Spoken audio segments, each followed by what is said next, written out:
Hey guys, this is Bilal and welcome back to my channel. So today I want to share with a new project I'm working on.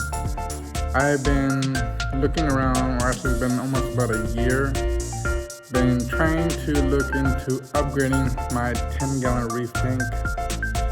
So I finally, after looking at deals online, on Waterbox, on Innovative Marine, and I finally end up deciding to go with a used aquarium.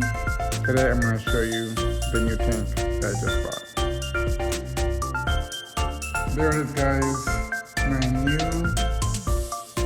Innovative Marine SR 60-gallon all-in-one aquarium. As you can see, this is a used aquarium. I ended up getting a really good deal on Marketplace on Facebook. Drove out an hour and a half into another city just to grab this tank. The guy who was selling it, he apparently used to be a fish breeder. He didn't have enough time to take care of the tank, so he was trying to sell it. I got her pretty cheap. Well, if you look at a brand new one on Amazon, this is usually about $1,500 before shipping and handling all that stuff. So I end up getting this for a good deal. So yeah, I'm pretty excited about this. You can see right here it has some of this build up. Try to clean this up as good as possible. As you can see, there's some back here as well too. It could be also because of I try to take off a lot of the gunk that was built up over the year that the guy used it for. But try to do my best. But once you put the water, once you fill it with water, this will kind of like go away because of the water touching the glass. But yeah, I'm pretty happy. Come with, as you can see, pretty nice. And then if you want to kind of get in to the bottom of the tank into the cabinet, you get it from any side you want. So I'm pretty happy. The only one downside about this tank, and the reason why the guy was selling them for a lot cheaper than I could find anywhere else, is because of this right here. It looks, yeah, it was little, and the guy said it was a chip. I went there and I checked. Well, I wouldn't want to say it's the actual chip, it's probably a little more than that, but he used it for about a year, and it hasn't caused any leakages or any problems for him. And it seemed like the guy knew what he was doing, so after just thoroughly investigating it and then talking to some people that kind of knew about this, and so I decided to, go with it, and, now I decided I'm going to go ahead and start working on this tank. This part looks incomplete. I mean, I still have to put all the equipment into the tank. Come with 2 return pumps, and then the nozzles that go here as well. And then there's 2. So here's the overflow box right here, or the all-in-one box. So even though this is a 60-gallon tank, that's the volume for the back filtration system and the actual and the display tank. So they don't really break that down online. But if you had to do the estimation of how much the display tank full is about roughly 45 gallons. So you can say it's a display, so you're going to basically see 45 gallons in front of you. But that's fine. I think for me, that's a good starting point. That's a good upgrade from a 10-gallon tank.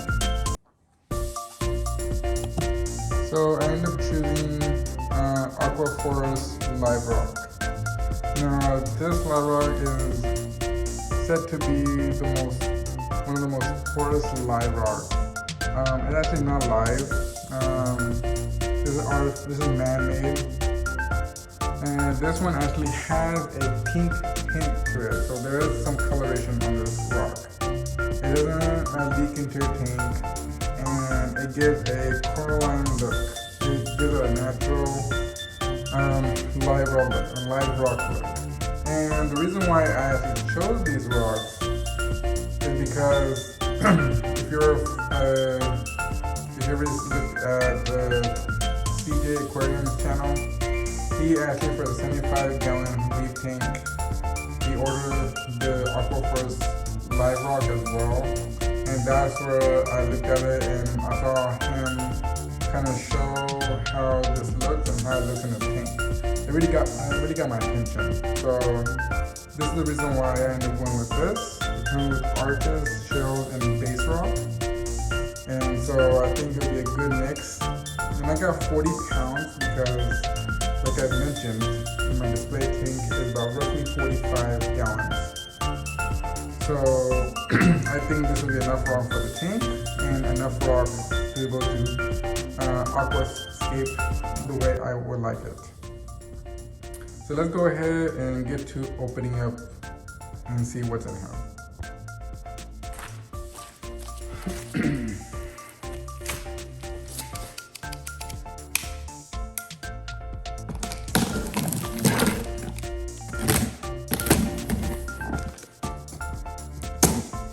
As you can see, it's packed really good.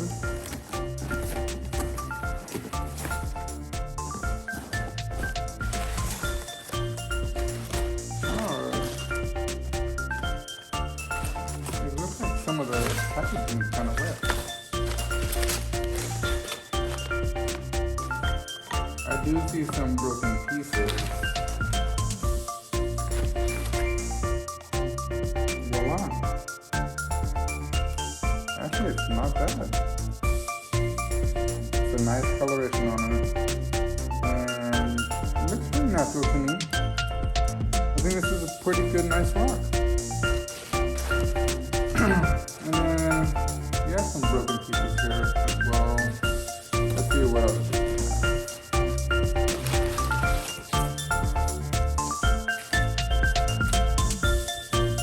Okay guys, that's the rock that came from Aquaforce. It's nice. Here's a product. Stone stick by Aquaforce as well. And from what I know and what I heard is that this sets within minutes. So I'm gonna go ahead and try to work with this little by little.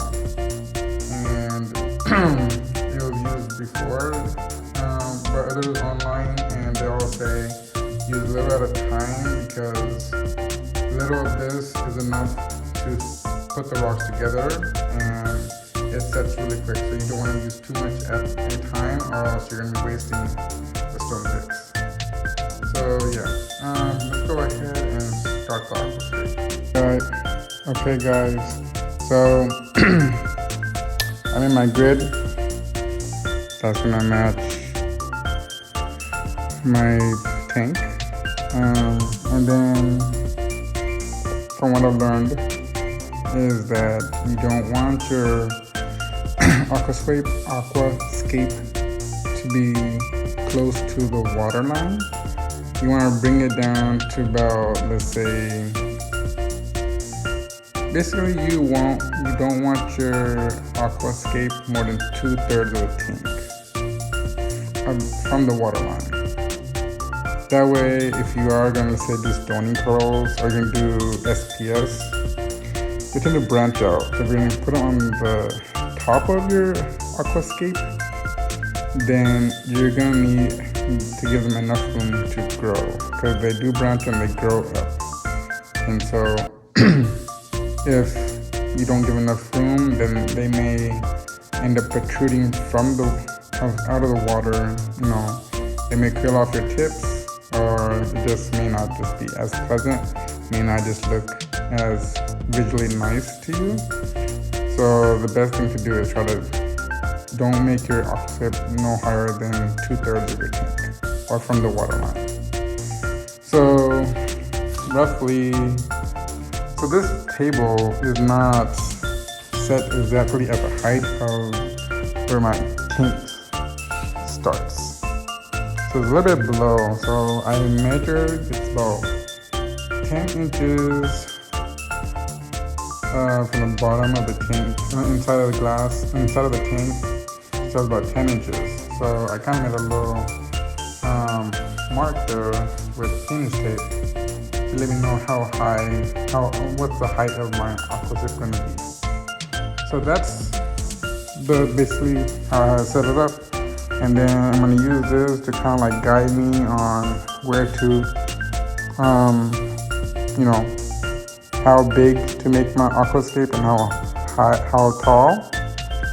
And then if I do have leftover pieces, then I use that for the bottom, because I'm going to have corals and probably other, I'm going to have corals in my tank that will probably be mostly going to be towards the sand bed area. So having some rocks down there will definitely help you isolate some corals that do tend to, overgrow your tank. So that's some way to kind of prevent them from overgrowing your tank. Alright, so let me go ahead and start my aquascape. Hey guys, so I am officially done with my aquascape. Yep, that's how it looks. It took me 4 hours, or 3 to 4 hours last night.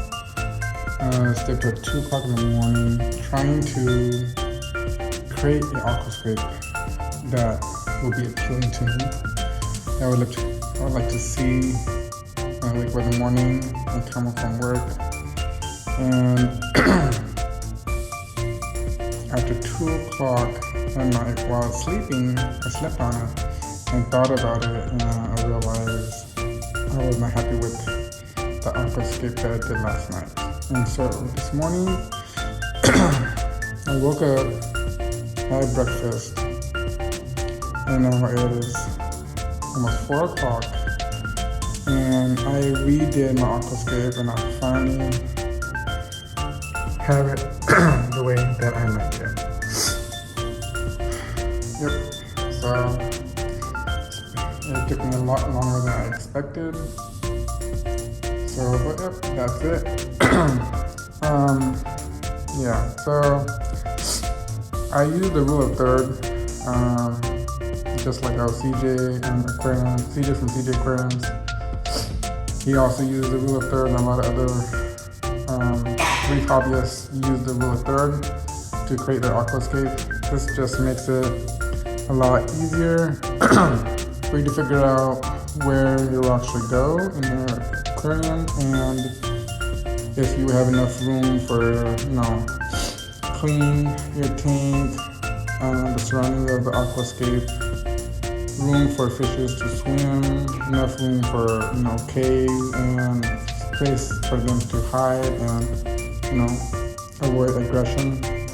And then also creating some negative space, some depth in your tank. And so this is a good idea to do. It actually was very helpful for me this time, because last time when I did my 10-gallon reef, I did not use this, and I wish I had. So definitely a recommendation. But yeah, I'm done for today, and probably tomorrow I'm going to start adding water to the tank. So I will keep you updated. If you liked my episode and the beginning of my new project, please subscribe to my channel and smash the like button.